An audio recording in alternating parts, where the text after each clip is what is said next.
In this video we are going to be looking over this Kalimar KX7000 35mm film SLR camera body. And this camera is very interesting. It takes the Minolta SR mount lenses, and those you'll typically see those marked MC or MD, and they mount on here. And remember, those are the manual focus lenses, not the later Minolta Maxim lenses. These are the earlier manual focus ones. I've got some batteries in this camera. They don't come with it, but they're in there for our testing purposes, and I'm turning it on, and we're going to set the shutter speed at 1/1000th of a second and step down through. And then we go to 1/500th, 1/250th,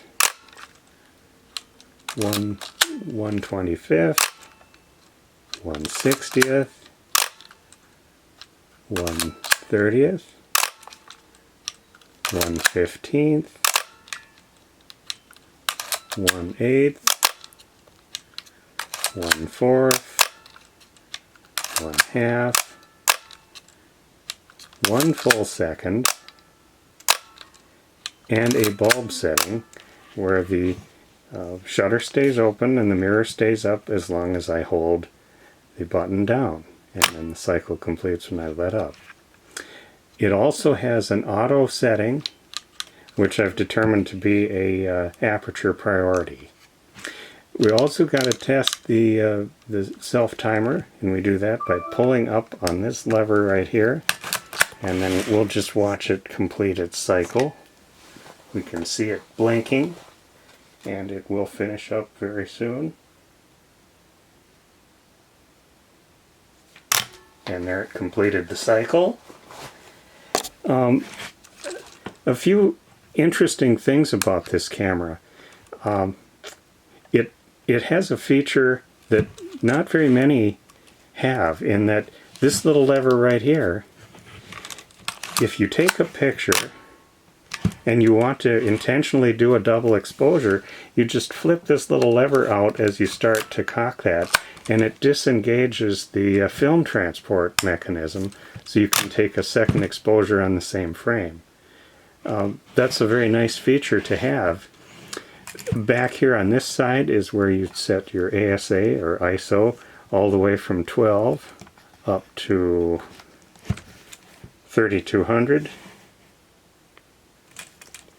And let's set that back down to something normal, like 200. And now if we pull up on the film crank rewind, we can open it up and see inside. And there is it's a nice curtain type shutter. If we watch over here, we can see the film transport working. And then I'll demonstrate that for the double exposure. I'll push that lever, and you'll notice that the film transport does not move as the shutter cocks, so you could make a double exposure. That's very nice. And now if we look over here on the film door, I don't really feel any residue on here. I wonder, it does look like it does have some sort of foam down in there for the light seals, but even this foam feels serviceable, so that's good, and this feels good. The pressure plate looks good, and the door latches well. Another thing that was very interesting about this camera is that if you're interested in shooting manually, this one has similar features as the Minolta X570, in which you can see what your shutter speed dial is set at as one of the indicators in the viewfinder.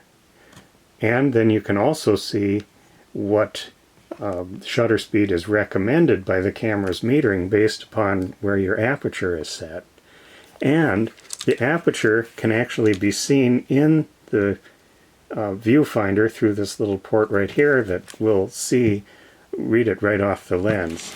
So you have a full information viewfinder, and that feature where you can actually see what your shutter speed is set at makes manual photography so much easier. In fact, a very famous Minolta camera, the KX700, does not allow for that. And so while you can shoot manually and you can see what the camera is recommending, to actually set it, you have to then take the camera away from your eye, look at it, and set the speed to match what the metering says. And that's really not very nice. So this is an excellent camera for manual photography, especially with this thing for the multiple exposures on the same frame. That's a very nice feature. I should point out here the aperture follower ring is also free and sprung properly, and it works well. So all in all, very interesting camera. This one works well, and it is just a kind of a sleeper camera for people that shoot manual film photography. I'm very impressed.